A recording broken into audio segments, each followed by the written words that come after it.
Bonjour à tous, nous sommes le lundi de mars et pour commencer le journal du jour, nous allons évidemment parler de l'Olympico, le réveil de l'Olympique de Marseille, mais également un match qui a été absolument génial. Je dois vous avouer que ça faisait pas mal de temps que j'avais pas considéré qu'un match était une aussi bonne publicité pour notre Ligue 1. Évidemment, ce sont deux grandes équipes, il y a des joueurs étrangers qui ont pu amener quelques personnes hors de France à regarder la rencontre, et bien franchement, je trouve que ça renvoyait pour un public brésilien, par exemple, une très bonne image du football français, mais on y reviendra. On parlera toujours du côté de l'Olympique de Marseille d'une hypothétique vente de l'OM, mais également de mouvements au sein de la direction du club, et puis derrière, on va envoyer du match. Du côté de notre Ligue 1, il y a évidemment la rencontre entre le Havre et le Paris Saint-Germain, il y a la rencontre entre le Paris FC et l'OGC Nice, mais on ira aussi du côté de la Première Ligue, parce qu'il y avait un match qui était annoncé comme un choc, qui était particulièrement attendu, et finalement, je dois vous avouer que j'ai pris moins de plaisir devant que devant l'Olympico, mais tout de même, il y aura des choses à dire sur la rencontre entre Arsenal et Chelsea. J'espère que vous avez passé un bon week-end, installez-vous confortablement et bienvenue pour le journal du jour. Les Marseillais à Marbella, ça a apparemment bien fonctionné, alors qui sait, peut-être qu'on aura ensuite les Marseillais à Mykonos, les Marseillais en Crète, les Marseillais à Ibiza. En tout cas, si ça permet à Habib Beye de relancer l'OM, moi je dis, vas-y mec, fais-toi plaisir. Trêve de plaisanterie, évidemment, je vais vous faire le débrief de la rencontre entre l'Olympique de Marseille et l'Olympique Lyonnais. Un 3-2 qui a été obtenu au bout du suspense, un match qui a été d'une grande qualité technique. Ça a été un kiff, n'ayons pas peur des mots. Voici les compos qui étaient alignés et on a eu un doublé crucial d'Aubameyang, 2 buts en 10 minutes à la toute fin, ça a changé le visage de son match. En face, Hendrick, double passeur et dans un très bon soir. Tolisso, buteur, pas loin du doublé, maître à jouer de l'équipe. Il rappelle qu'il devrait être appelé matin, midi et soir en équipe de France, mais de manière générale, j'ai trouvé que ce match était d'un excellent niveau technique, d'un excellent niveau physique et fait intéressant, d'autant plus quand on a un nouveau coach pour une équipe. Je parle évidemment de Habib Beye du côté de Marseille. Le coaching a été relativement important. Les entrants des deux côtés ont été les suivants. Et là, on a Pek Chao qui s'est évidemment illustré. Une entrée phénoménale, un tir, un but, un danger par la passe. Il a été l'homme du match. Nwaneri aussi, excellent. Et du côté OL, Imbert a peut-être célébré un petit peu tôt son but et au final ça a été peut-être un petit peu regretté à la fin de rencontre, mais franchement l'OL n'a pas démérité. C'est ça que je vais retenir de cette rencontre, c'est que parfois on a des Olympico où tu as l'impression d'avoir un grand perdant dans le sens où évidemment un match nul, tu as un perdant et tu as un gagnant quand tu pas un match nul, un match de foot je voulais dire, mais tu as des fois des contre-performances qui font que tu dis il y a une équipe qui a vraiment pas été au niveau, mais finalement ici, je trouve que ça a été du beau football qui a été proposé. Les deux équipes peuvent sortir la tête haute. Alors les statistiques montrent que l'OM a été supérieur dans bien des domaines de jeu. En réalité, de visu, j'ai trouvé ça assez équilibré. Un très très gros vélodrome, des beaux soirs, il faut le souligner. Et l'impact sur le classement de la Ligue 1, l'OM revient qu'à 2 petits points de l'OL. L'espoir du podium est permis. Lyon va affronter le PFC et le Havre, deux adversaires prenables pour garder son avance. Mais Marseille aura de son côté Toulouse et Auxerre, donc en fait c'est à qui ne fera pas d'erreur dans les petits matchs, à qui sera exemplaire et sérieux dans la continuité. Et ben voilà, un Arsenal qui ne craque pas, c'est également possible. La folle remontée de Manchester City va peut-être s'arrêter parce que les Gunners ont réussi à avoir un résultat, une victoire face à Chelsea. C'était une grosse affiche, c'était attendu avec beaucoup d'intention. C'était pas forcément le match gagné d'avance, disons-le clairement, mais les Gunners ont fait le taf. Voici les compositions qui étaient alignées. Je suis tenté de vanner Gyökeres, mais il a mis un doublé face à Tottenham, donc je vais jeter un voile pudique sur ce match. Par contre, côté Chelsea, dur d'épargner Pedro Neto. Son exclusion empêche toute réaction en fin de match.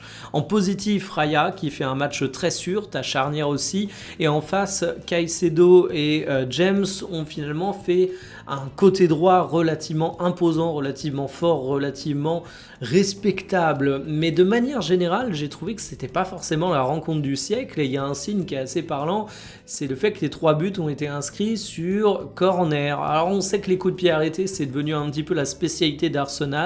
On sait qu'ils ont énormément de joueurs qui sont dangereux dans ces phases de jeu, mais sinon, c'était pas non plus le match du siècle. Alors on peut mettre en avant le fait qu'il y a une différence de performance des gardiens gardien qui explique le match. Raya a été meilleur que Sanchez. Vous le voyez, les stats ont été plutôt équilibrés. Et sur le classement général de Premier League, Arsenal maintient son avance avant le match de City face à Forest. Chelsea chute hors du top 5. 3 matchs de championnat sans victoire. Ça commence évidemment à faire beaucoup. Et il va falloir avoir une réaction pour les joueurs de Rosenior.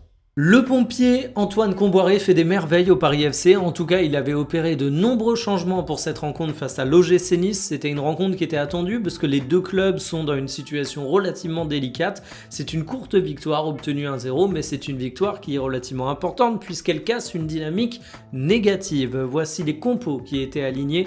Très bonne colonne vertébrale avec Mounetzi, Lesmelou, la charnière et Trapp qui ont tous été excellents.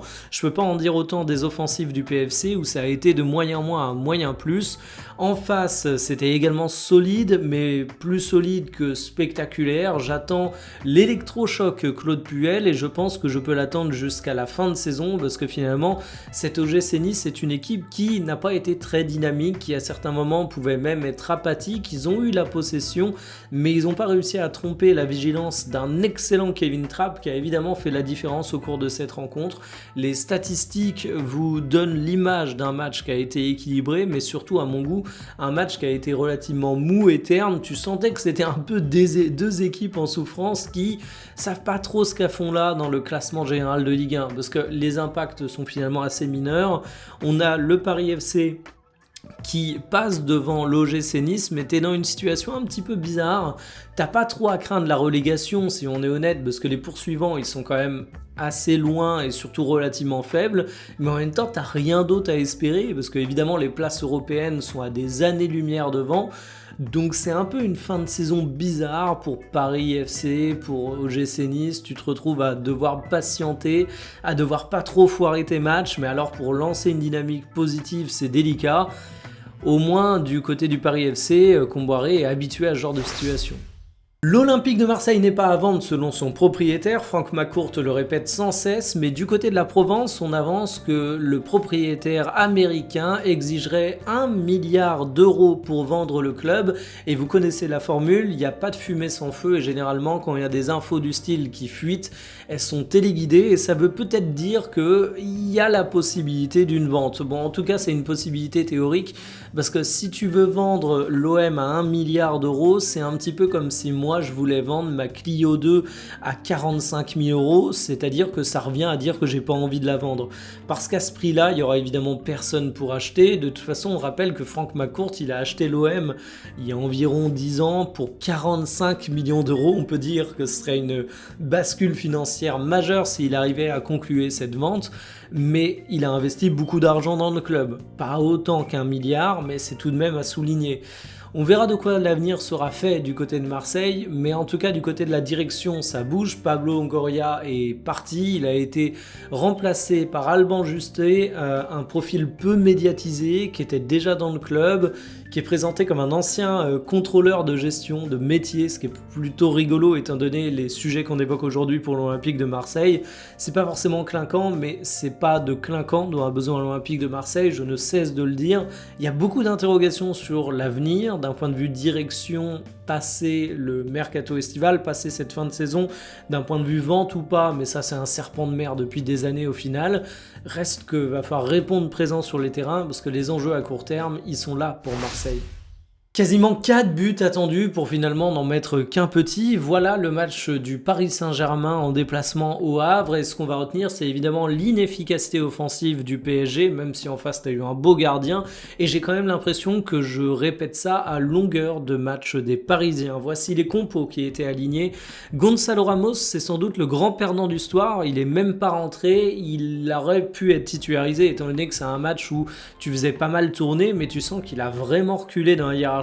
Tu lui as préféré Barcola dans une position axiale assez intéressante où il a été très mobile, où finalement je trouve qu'il a sorti une prestation vraiment costaud. C'est lui le seul buteur du match et ça vient récompenser finalement une prestation relativement complète. Par contre du côté de Guevara, Le gâchis qu'il nous sort en ce moment, vraiment, c'est assez affolant. J'ai pas les mots.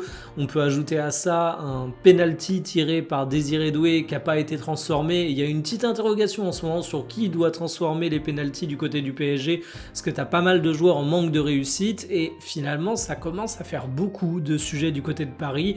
Si on doit aller du côté des satisfactions, j'ai envie de parler de Zabarni, qui sort peut-être un de ses matchs références du côté de Paris, mais sinon il faut aller du côté du Havre pour sortir le match de Dio, le gardien, qui a été vraiment bon, mais qui n'excuse pas pour autant toute l'inefficacité offensive du Paris Saint-Germain. Il y a Dro Fernandez qui était particulièrement attendu parce qu'on commence à le découvrir du côté de la Ligue 1. Je trouve que c'est un joueur qui a un potentiel technique énorme, mais c'est sûr qu'il est peut-être encore un petit peu tendre par rapport au niveau physique du championnat français. Je m'inquiète pas du tout. Ça, c'est des choses qui vont venir. C'est un joueur qui est jeune, c'est un joueur qui découvre la Ligue 1. Rendez-vous dans 6 mois pour qu'il corrige, à mon avis, ce souci, mais c'est un match qui était assez intéressant à analyser tout de même si c'est pas une grande prestation de sa part. Les stats vous montrent la domination outrageuse du PSG d'un point de vue possession et occasion de tir. Je le redis, le gros match de Dio au Havre n'excuse pas tout.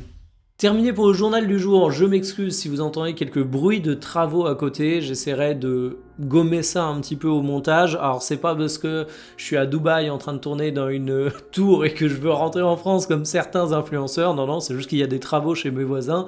Et également je m'excuse, double excuse pour le sujet de l'après-midi de vendredi. J'avais complètement oublié que c'était le tirage de la Ligue des Champions. Le mec bosse dans le foot, suit l'actualité H24 et j'étais passé à côté de ça, mais parfois je me prends les pieds dans le tapis dans le calendrier, donc vous avez vu qu'il y avait un changement de sujet.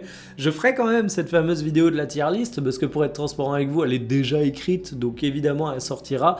Est-ce que ce sera cet après-midi ou pas? Je sais pas, parce qu'en fait c'est une vidéo un peu intemporelle, elle est déjà écrite, donc ça dépend de l'humeur. Est-ce que j'ai un sujet qui me tente plus qu'un autre? Est-ce que finalement j'ai déjà suffisamment préparé mes autres sujets pour les sortir avant? C'est ça qui sera le juge de paix, mais bon, vous savez qu'il y aura une vidéo sur ce sujet qui sortira tôt ou tard. En tout cas, je vous donne rendez-vous aux alentours de 17 h. Kiffez bien votre journée, salut!